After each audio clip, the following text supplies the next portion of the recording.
I'm happy to welcome you all to the annual Emirates MEI lecture.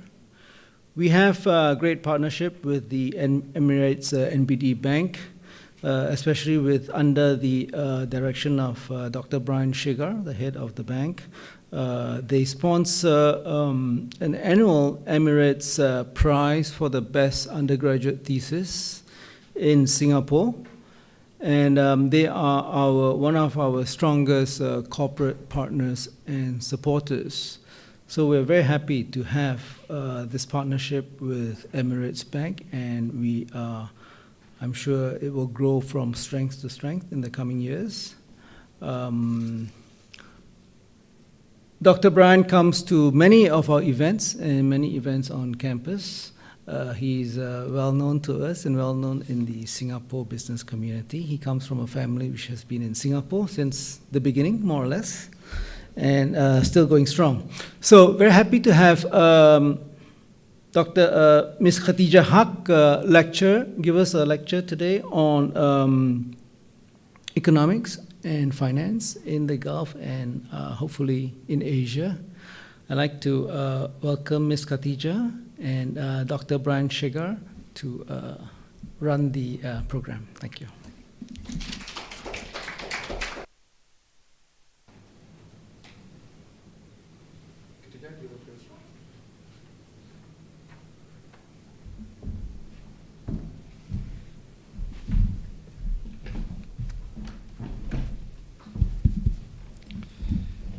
Thank you very much, Professor Ho, for a very kind introduction, kind words about us. Ladies and gentlemen, pleasure to be back. Again, we have this program, as you know, on an annual basis, and that is indicative of our close association with the Middle East Institute, with which I've had a very fond and very, in my view, enlightening relationship in terms of my own knowledge as to what's happening in that part of the world and the linkages with this part of the world. We, as a bank, some of you may or may not be aware, originate from the Gulf, Dubai in particular. We have our head office there, so we're one of the biggest banks in the GCC. We opened our branch about 6 years ago, but we opened a rep office in 2006. But one of my ambitions as a Singaporean, as Eng Seng has said, I'm one of probably the oldest Singaporean Indian family, is to really educate, particularly the younger Singaporeans and Singaporeans in general, about that region. It is a region which has had tremendous historic connections with Singapore. Some of you may be aware that the earliest pioneers of Singapore were Yemenis from Hadramaut, and of course Eng Seng is an authority on that topic. But over the years, that relationship has grown and morphed into other also very important trading and economic and investment linkages. Of course, the Gulf supplies Asia with most of its oil and gas. And the relationships between the GCC countries in particular and Asia is growing from strength to strength bilaterally. And the establishment of the MEI, I think, is just symptomatic of the importance of that dimension. And we are very grateful to be able to play a small role in your activities in promoting greater awareness between the region, i.e. the GCC, Middle East, and Singapore in particular. And the Middle East essay competition, which has been running for the past several years, is one of those avenues or conduits in which we feel we can promote this sort of awareness and understanding among the students, the undergraduates. This public lecture is another way where we want to showcase at least our economics department. And I'll tell you a little bit about our economics department. It's run by Tim Fox, who's spoken to you before. And Khatijah is, I would say, Tim's right-hand person. And we have, without sounding pompous, boastful, I think the best economics department in that part of the world. And we have various specialities: macroeconomic research, sectoral research, research to the bond markets, capital markets, all that comes under Tim. and we invest in this department a lot in terms of recruiting good people. Khatija is certainly one of them. She's been a pioneer. I'll tell you a little bit more about Khatija afterwards.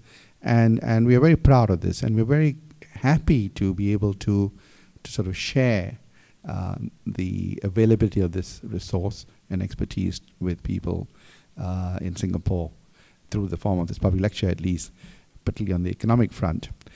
A little bit about Khatija. She hails from South Africa. Very interesting. Did her first degree in University of Cape Town, which, as you know, is one of the most prestigious universities in South Africa. A beautiful campus. I've been there. And trained with Deutsche Bank, for example, in South Africa. In London, she lived in London for a few years, worked in London, and then moved on to Dubai. And joined us, Emirates NBD, in 2011. And has been a prime sort of instrument in the building of the economics research department. She, along with Tim, are very frequent commentators in the press, in other media, talking about economic developments and other issues. And I'm quite sure you'll find her presentation interesting, after which, I will ask her some questions, then we'll open it to the House to have a interesting Q&A session. So thank you again for hosting this and organizing it, you and your team, Meng Seng. And I have great pleasure in presenting Khatija, who will do her presentation. Thank you. Thanks very much for inviting me over this evening. It's very unusual for me to talk to academics, so please excuse me if I'm not quite as sophisticated as what we're used to. I'm a financial economist, macroeconomist. I focus on the GCC, specifically the UAE, really. I mean, we're a Dubai bank, and that's where our focus is. That's where our core business is. And the UAE, obviously, one of the biggest economies in that region, and the other one is clearly Saudi Arabia, and that's primarily where I spend, between those two countries, most of my time. As a team, we do cover the broader MENA region as well. So I will be touching a little bit on Egypt and Morocco in the presentation, but the focus is very much going to be on the GCC. This is a presentation which I would normally and have been giving to our institutional clients over the last couple of days while I've been in Singapore. And I always tend to start with trying to fit the GCC markets and macro into a global context. It's a region which kind of moves a little bit to its own beat, but it is very much integrated into global financial markets through a pegged exchange rate. And it's therefore tied to US monetary policy quite directly. So the outlook for US monetary policy feeds directly into our own analysis and models. So we always start with what we expect in terms of what the Fed is going to do. This year, we continue to see the US as being actually quite a vibrant economy. We're expecting growth to pick up. We think the Fed could hike at least 2 more times this year. They've already done 1. But certainly we're looking for at least 1 more rate hike this year if all continues to go according to plan. The markets, however, still seem to be lagging a little bit in terms of what they're expecting the Fed to do. We suspect at some point that's going to come into alignment, and that is going to cause quite a lot of volatility in bond markets in particular. But if we look at other global activity indicators, and I've got a chart at the top there of global purchasing managers indices, they're all showing a recovery or an acceleration in activity, not just in the US, but actually around the world as well. We've seen quite good soft data, survey data out of the Eurozone, which suggests that that economy is picking up momentum as well. And if we're looking to China, we're looking at the UK, it's been remarkably resilient even post-Brexit. And given that the UAE in particular in the GCC is an open economy, it responds quite quickly to an upturn in general global financial and economic conditions. And that's one of the drivers for our outlook this year. The second big theme that we look at, and which has become more of a concern than is usually the case, is geopolitical risk, not just in the Middle East, which is kind of usually where you expect to see it, but actually globally. And this is just a list of events which potentially have, big consequences and potentially will have a huge impact on financial markets if they don't evolve as markets would like to see. We've already seen the first round of the French election largely in line with expectations, but that's not to say that the eventual outcome is going to be what markets think it will be. And there is still a risk that we could see an upset there. The other big event in Europe clearly later this year is the German election. And this, again, has the potential to affect financial markets because Germany, clearly being one of the founding members and the strongest members of the EU, it's going to also affect negotiations on Brexit. And the clock has already been set. The time is ticking down when it comes to Brexit negotiations, but we actually don't expect to see any real movement on that until the European national elections are out of the way, which means really the timetable for agreeing some kind of Brexit deal is incredibly short. We're looking probably at just over a year once the national elections in Europe are out of the way and focus can actually turn to some kind of discussion and negotiation. And in that time period, you've got to get 27 EU member states to agree on something, on a lot of different issues, which, as you will know, is a very, very big ask. So in our view, there is a very high probability of significant volatility in financial markets once those discussions really get underway and people start to recognize the high probability of a hard Brexit with no deal at the end of 2 years. So this is going to have an impact not just on Europe but on the rest of the world. Clearly, regional geopolitics remain an issue as well. You've got Syria in the middle of it. And then China has receded in terms of the risk profile and the concern about a very sharp slowdown in China and a hard landing. That has been mitigated to some extent, but there are still risks that remain. And it's important that the authorities continue to manage those as well as they have. So focusing more on the MENA region and on the GCC in particular, besides global economic developments, we've got oil as being probably the main driver of activity and growth in the region. So the outlook for oil is then quite critical. Over the last 7 years, 5 out of the last 7 years, we've actually had a very, very stable oil price and a relatively stable oil market. We had effectively $100 a barrel for oil right up in the 5 years up to 2015. And then we saw a very, very sharp drop in the global price of oil, and that had a direct impact on the GCC economies, which we'll go through in a few minutes. But where do we go from here? OPEC initially responded by saying, let market forces rule. The price will be dictated by the market, and we're going to fight for our market share. And every single oil exporter effectively ramped up production to try and defend market share against the large increase in supply from North America. To some extent, it worked in the sense that the Gulf producers did keep their share and, in fact, grew their share of exports to Asia. But it didn't work in the sense that the price at which shale producers should have actually cut production was significantly lower than where the GCC expected it to be. So 2 years ago, if you'd spoken to any experts on shale, they would have said $75 is the break-even oil price in North America for shale producers.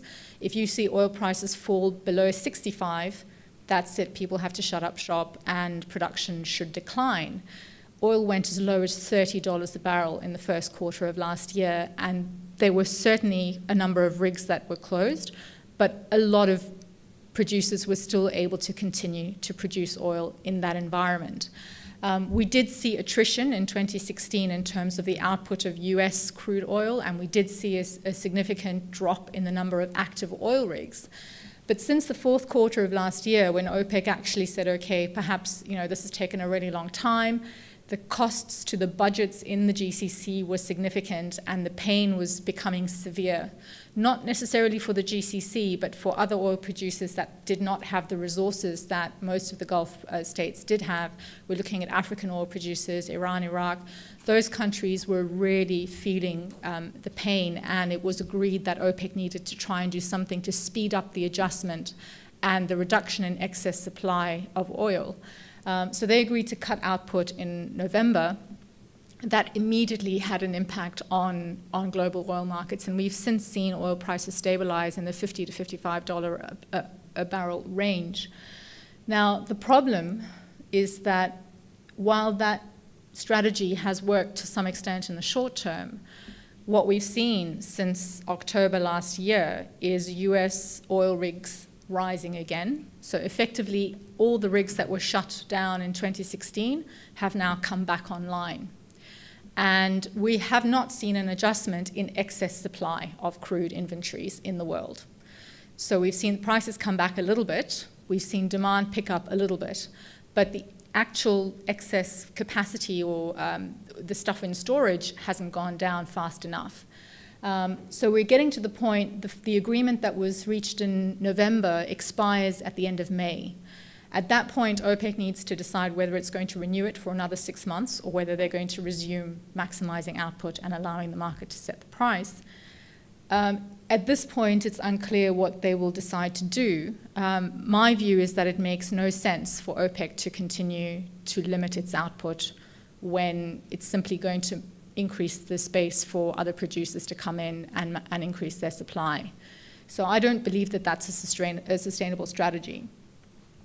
The other issue is, there is another reason why I don't think it's a good idea, but maybe we'll get back to that. I'm sorry, I've lost my train of thought. But the key concern is that OPEC cannot continue to cut production if no one else is doing so.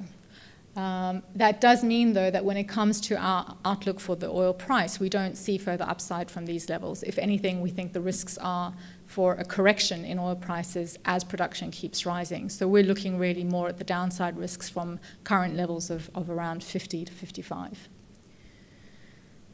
So that's been a huge and very, very quick adjustment in the key product that's exported by the GCC. In fact, it's probably the only product that's exported by the GCC. It has had immediate consequences for the economies in the region and for governments in the region. So the IMF has consistently been talking to the countries in the GCC about diversifying away from oil and investing in non-oil sectors to avoid exactly what happened last year. They have made some progress on that front to varying degrees. The UAE is probably the most diversified economy. It is the most diversified economy in the region. About 30% of the UAE's GDP comes from oil and 70% comes from other stuff. That's by far the highest ratio out of the GCC. The problem is that even where economies have diversified in real terms, that hasn't translated into diversified revenues for the budget, because there is no tax in the region. So even in the UAE, in 2014, about 80%, 85% of budget revenues came from oil, even though it was only 30% of the economy. Other countries actually had a much higher ratio. So Kuwait and Bahrain had over 90% of their budget revenues coming from oil exports. Saudi Arabia was slightly less, but well above 80. And this was really the key transmission mechanism for the shock in oil prices to translate into what happened in the real economies. Deficits suddenly blew out, revenues collapsed, and expenditure is not that flexible, particularly when the expenditure is focused on current spending like wages and salaries, which is a big problem in the GCC. So you had a situation where governments had to find savings quickly, but they also had to raise revenue in other ways. And they did both of those last year. It did have quite painful consequences for real GDP growth, particularly in Saudi Arabia. So there were a number of projects that were reprioritized, delayed, downsized, cancelled in some cases, so a huge cut to capital spending. On the current expenditure side as well, effectively government spending was frozen at the end of the first quarter of last year. And any spending over, a certain nominal amount had to get approval at the highest level in order to go ahead. So effectively, it just seized up the entire public sector. The other thing that the government of Saudi Arabia did was they stopped paying for services rendered. So they ran up huge arrears with private sector companies, namely construction companies. They then started saying, well, you guys have built this project, but we don't actually have a contract that's signed that says that we'd agree to pay for it. And that was probably true, but in the way that business had been done in the past, it was sort of a yes handshake, start the project and we'll sort out the paperwork, and that was how things had been done. Suddenly you have a new leadership in the kingdom, you have a financial crisis, and they've said, well, actually, there's no formal agreement that we need to pay you anything for this. So those were the kinds of issues that companies had to face. So that was one way in which the government sort of stemmed the hemorrhage of cash on the spending side. Another way was by cutting subsidies, and this was something that was done across the region, but it was the first time that anything had been done like this in Saudi Arabia. So for the first time, households had to pay more for petrol. Companies had to pay 50% more for electricity and water. And a lot of petrochemical companies in Saudi Arabia were only really, that was their competitive advantage, was that they didn't actually have to pay for water and electricity in order to produce the stuff for them to sell. So entire businesses had to, basically relook at their business models and see whether it made sense for them to continue to do what they were doing, and have to quickly find new ways in which to operate with significantly higher costs of production. So all of this happened last year. The impact was clear in real GDP growth, slowed very sharply to about 1.4%. But if you strip out the oil production, which increased a lot last year, actual non-oil activity was probably in recession. We're very slightly in recession by our estimates.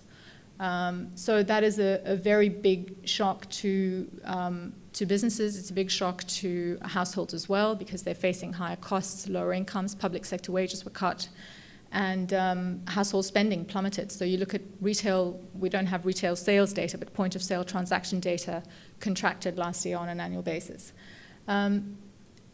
Saudi Arabia was probably the best example of the kind of adjustment that had to happen. Other countries in the region did not have to take such brash measures because they were in a relatively stronger fiscal positions.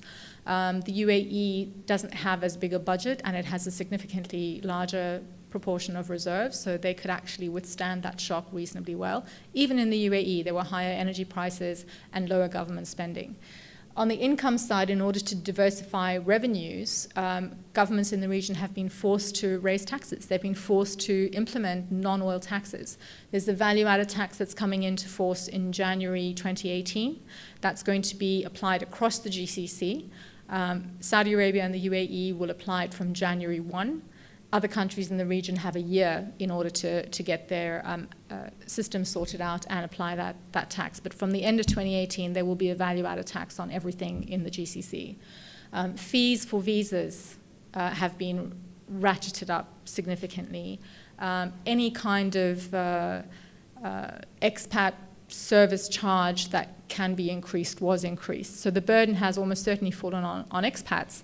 But really, it's across the board. And countries that have never, ever considered selling state assets have had to look at selling state assets. The biggest one is clearly Aramco, which is the jewel in the crown as far as most Saudis are concerned. And the aim is to privatize a piece of that by the middle of 2018. Oman has recently announced that it's merging two of its sovereign wealth funds to try and gain some efficiency, reduce operating costs, and effectively, consolidate its asset base. Upstream and downstream assets are looking to be privatized as well across the region. So these are all ways and means that governments in the region have had to deal with and have dealt with the shock that they faced at the beginning of last year.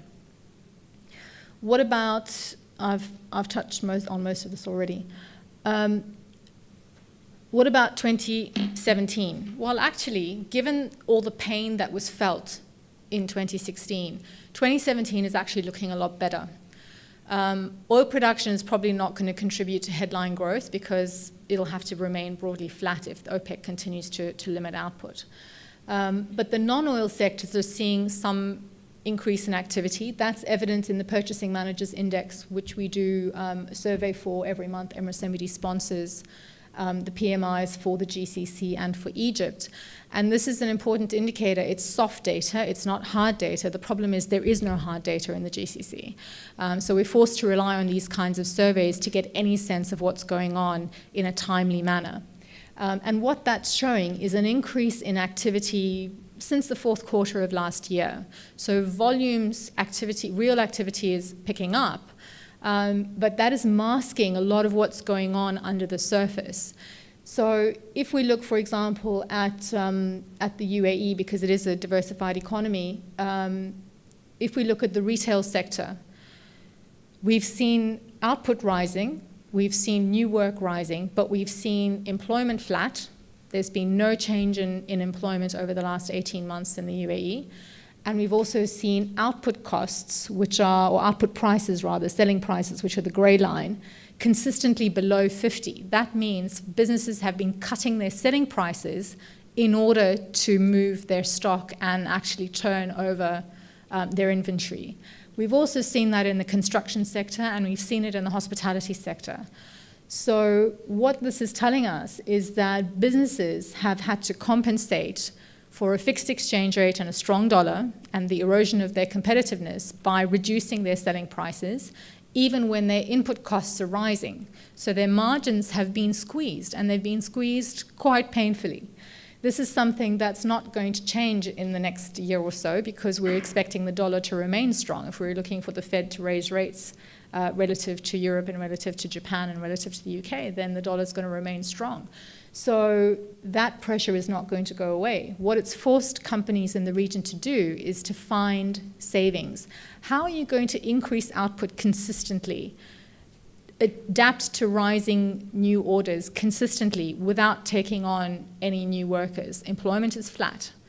And the way that they've done that is they've effectively had to find efficiency gains. They've had to become more competitive. They've had to look at cheaper, better, more effective ways of running their businesses. And this is actually a good thing in the long term. I've lived in Dubai for 8 years, and I can see the difference in the way that businesses run from when I arrived to now. There was no sense, absolutely no idea about customer service or adapting to the needs of your customer. When I first arrived in Dubai, there would be one supplier for a product for the entire GCC, and they could charge what they wanted. And if you wanted that product, you had to pay that price because there was nowhere else to get it. Since I've been there, internet shopping has boomed in the region. So it was much later coming to the online shopping than the rest of the world. And what that's done is it's opened up the market, and it's forced local suppliers to compete with firms in Europe and in the UK. So even as a consumer, I can go online and I can buy something in the UK, and I can have it shipped at a fraction of the cost of buying exactly that item in Dubai. And so that's what people are doing, and businesses are having to adapt to this. The way that they are having to find new efficiencies and become more competitive ultimately sets up that economy for much stronger, more sustainable growth going forward. So, it is painful in the short term, but in my view, it's something that is going to ultimately benefit the economy over the medium term. One of the other consequences for the GCC has, in the last year, we've seen a tightening of liquidity in the banking system, and that has obviously made it difficult for firms to access credit. And banks also have been forced to become more efficient and reduce their costs of operation. We've seen a couple of big mergers in the banking sector in Abu Dhabi because, where you're overbanked and suddenly you find that the cost of doing business has increased very, very sharply. The source of your deposits has dried up because governments were basically putting deposits into commercial banks that was effectively oil revenues. when oil prices fell and governments had to draw down those deposits to cover their bills, it left the banks effectively high and dry. So interbank rates shot up, and governments were scrambling to attract money from elsewhere. So we saw that filter through into the banking system last year. Again, as oil prices have recovered from October 2016 into the first quarter of 2017, that phenomenon has eased. We've seen a return of liquidity, interbank rates have fallen, and it's now a lot easier for individuals and companies to access credit. Looking at Dubai specifically, it's probably the most open economy in the region. The drivers for Dubai's growth going forward are really going to be travel and tourism, infrastructure investment, which will involve construction, and that really is going to underpin activity in the non-oil sector, not just for Dubai, but for the whole UAE. We have an expo to deliver in 2020. We're not ready for that. It's going to require quite a lot of additional investment in transport infrastructure in particular, but also there is a lot of focus on the leisure industry in general. So there have been 3 new theme parks that have been developed in the last 2 years. They've just been opened. A number of other leisure attractions. And basically, Dubai wants to position itself as the leisure destination for Asia. There's been an active shift in strategy from growing business in Europe and the US and trying to grow business in Asia as the European and developed markets have slowed. And that seems to be successful based on the surveys that we do in the tracker. We've seen an increase in demand in the travel and tourism sector, even though we have a strong currency to adapt to. Businesses in that sector have been able to raise their prices over the last 6 months and still keep their occupancy rates high, and the demand is still there. So that suggests that there is appetite, and growth in that sector, regardless of the financial strains that they may be facing. Dubai's had a very strong first quarter. We think it will be sustained through the course of the year, barring any unexpected shocks. And it's the UAE and Qatar are probably the 2 economies that we see as being the outliers in terms of performance in 2017 relative to the rest of the GCC. And again, in Qatar's case, it's a similar story. It's a huge investment in infrastructure that is really going to underpin growth in the non-oil sector over the next 3 to 4 years, and even probably a bit longer. There's a World Cup that Qatar is going to hold in 2022, which they need to prepare for, and again, they're not ready for it. So there will be quite a lot of investment in that country for that to happen. There's a few slides on Qatar. This is it's an interesting country from a lot of perspectives. It has tremendous financial resources, and it has a relatively small population that it's accountable to.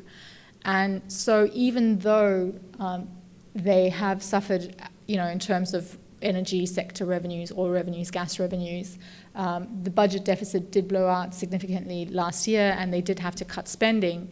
The balance sheet for Qatar remains exceptionally strong, and the issues that they have are more to do with liquidity. Because the investments that they've made in the sovereign wealth funds or through the sovereign wealth funds have been very, very long-term, illiquid investments outside of the country. So when they're faced with a sudden shock and an unexpected drop in their budget revenues in any year, it's not that easy for them to simply go and sell some bonds and inject that cash. They can't liquidate those investments, and they then had to go and tap debt markets and actually borrow money in order to kind of see them through. We think that last year was pretty much the hardest year in terms of the strains on the finances, and we're expecting this year to be a lot easier. In fact, they have announced, I think, 45 billion Qatari riyals of new projects are expected to be signed this year. That's according to the budget. And most of that is going to go into transport, it's going to go into infrastructure investment and healthcare investment and education as well. But really, it's on transport and infrastructure for the World Cup. They've also been borrowing quite heavily from domestic banks, and to some extent, public sector credit growth has crowded out the private sector in Qatar. less or more so than in Saudi Arabia, where that's also been a big issue. The government has relied on domestic banks financing a deficit, and that meant that there's even less liquidity for the private sector. Just touching quickly on other GCC countries, Oman and Bahrain are probably the two most vulnerable countries in the region from the perspective of how sustainable their currency peg is, and the fact that they have very large deficits and relatively small cushions of accumulated reserves. If you look beyond the headline numbers, though, Bahrain is effectively underpinned by Saudi Arabia, and so there's no real risk to the peg. There's no real risk that Bahrain will default on any of its debt, because they will simply be backstopped by the kingdom or, in fact, any of the other big GCC countries. Over the last 2 years, we've seen an increasing inflow of investment from the UAE, Kuwait, Qatar, and to a lesser extent Saudi Arabia, but the other three countries have actively been financing infrastructure projects in Bahrain. So housing projects, for example, money's been provided by Kuwait, but in return the projects have been awarded to Kuwaiti companies. And this is how the government of Bahrain is continuing to invest in infrastructure. It's being funded by other countries, and then those projects are being handed back. So it's a little bit of a quid pro quo, but at least the work is getting done and the activity continues. Oman is a little bit of an outlier in the GCC. It almost doesn't really fit in the GCC. It's always done its own thing to some extent. It didn't want to be part of a common GCC currency, even when that was being talked about 10 years ago. It has a much better relationship with Iran than any other GCC country. It's actively tried to bridge the divide between Iran and the GCC. It's also a country that is heavily reliant on oil revenues, has not done very much to adjust its budget to a new environment of low oil prices. And the main issue there is the fact that the Sultan is quite unwell, and so he's unable to be as active in managing policy as other GCC leaders have been. So you end up in a situation where we're not looking for a significant improvement in the deficits for Oman, and their cushion of resources is significantly smaller than the UAE and Saudi Arabia and Kuwait. So this is where the risk is from an economic perspective.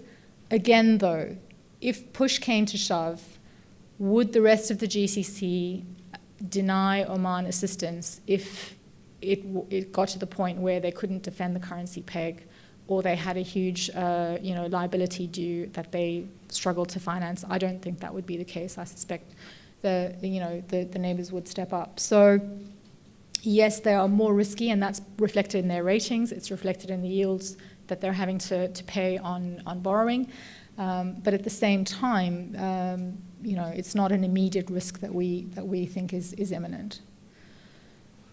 Kuwait is an interesting case as well, where other countries in the GCC slashed government spending in 2015-2016. Kuwait increased government spending in 2015-2016, partly because they were finally able to execute economic programs that had been held back by parliament and the constant fighting between government and parliament in the previous years.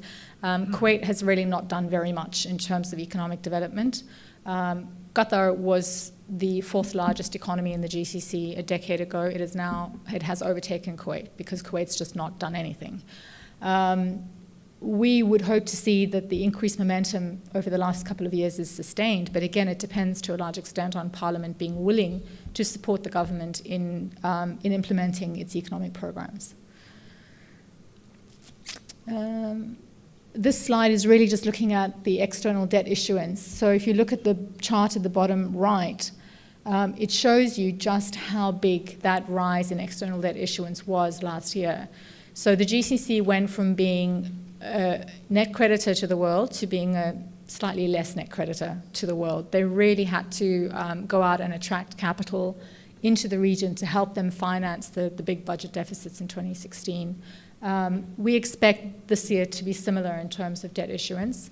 The region generally has fairly low leverage. So there is quite a lot of capacity for them to continue to raise capital in bond markets without really hitting any concerns about sustainability. Saudi Arabia, for example, even if they issue another $17 billion this year, which was what they did last year, they are still looking at less than 20% debt to GDP, which when you compare it to Europe or the US or anywhere like that, it's exceptionally low. So they can continue raising $20, $30 billion in debt for the next 5 years before people start to question whether that is a sustainable strategy. We wouldn't advise them to do that, but it is possible. It is possible for them to do it. Just touching on Egypt, a lot has happened in the last 6 months in Egypt. All of it triggered by the devaluation of the Egyptian pound in November last year. That was a long time coming. I mean, the market had been looking for that devaluation for about 2 years. The Egyptian authorities resisted it as much as they could. Finally, they had to give in. It was one of the requirements for the IMF to sign off on the deal.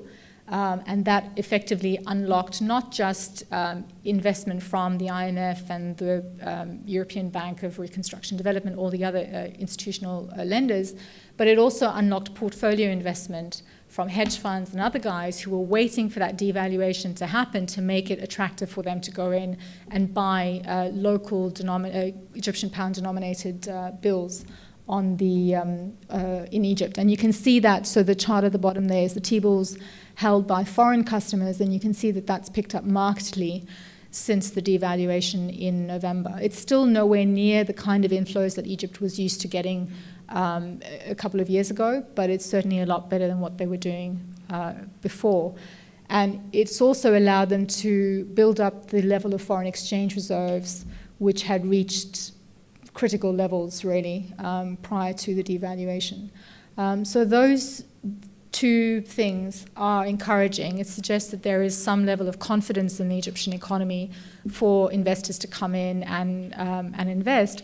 But those are very short-term investments. The portfolio flows are 3 months, 6 months, and 12 months.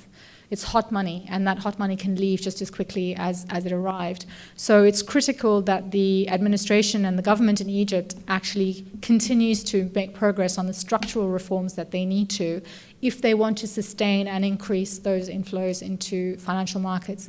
They also need to try and attract direct investment, which is long-term, brownfield investment, greenfield investment, energy companies actually coming in and investing real money in building things rather than simply buying bonds and then churning that. We're also seeing tourism start to recover. The devaluation in Egypt is not, it hasn't yielded the kind of boost to GDP growth that you would have expected or that you saw from devaluations in Asia, decades ago, because Egypt doesn't have a manufacturing sector to export anything. So all it's done is it's pushed up inflation because everything is imported, and you now have inflation at 30% because of a weaker pound. What we would like to see is, again, efforts to try and attract not just inward investment, but to make it easier for businesses in Egypt to start and to run. The red tape, the bureaucracy, it's incredibly difficult to get anything done. And if you really want to benefit from a painful devaluation, you really need to encourage a manufacturing sector to develop in Egypt that can then export to the rest of the world and even sell in its domestic market. On the tourism front, the recovery is not just because it's cheaper to go on holiday there, it's because the security situation appears to be a bit more stable than it was 12 months ago. What we really need to see is for the direct flights between Russia and Egypt to be resumed. That was stalled after the plane went down in Sinai, and that was really a killer for the tourism sector. That is their biggest foreign exchange earner, aside from remittances from Egyptians abroad. For Egypt to be able to sustain its foreign exchange reserves and to continue to build them, they need tourists to come back. And the only way that they can do that is by making it a safe place to go on holiday. So that has to be a key priority. Finally, the other country in MENA outside of the GCC that we like is Morocco. And this is really a success story when it comes to a government's ability to respond to changing economic conditions and deliver on reforms to sustain growth, to boost exports. Morocco is now at the point where it is in a position to free up its currency and actually remove the peg and allow the currency to float. The IMF has done a lot of work with them. The funders said that they're ready to float the currency. The central bank is reluctant to do it right now. They're sort of saying maybe the second half of this year they will. But that is a sign of just how far they've come in terms of implementing economic reforms, attracting investment. I think Morocco's automotive sector has grown in triple digits. On an annual basis, because they've been able to secure contracts, build factories to manufacture components for cars, which are then exported into Europe. And that's been a big driver of non-agricultural growth. So Morocco doesn't have oil, but their biggest sector in terms of employment and contribution to GDP remains agriculture. And that's obviously very volatile depending on weather. So they really need to try and move away from being a primary sector economy to secondary and tertiary. And they're making good progress on that. So we think in terms of growth prospects, stable political environment, and reform momentum, Morocco's kind of ticks all three boxes. That's it. I'm going to stop there. Thank you, we'll take some questions. Khadija, for a very comprehensive presentation.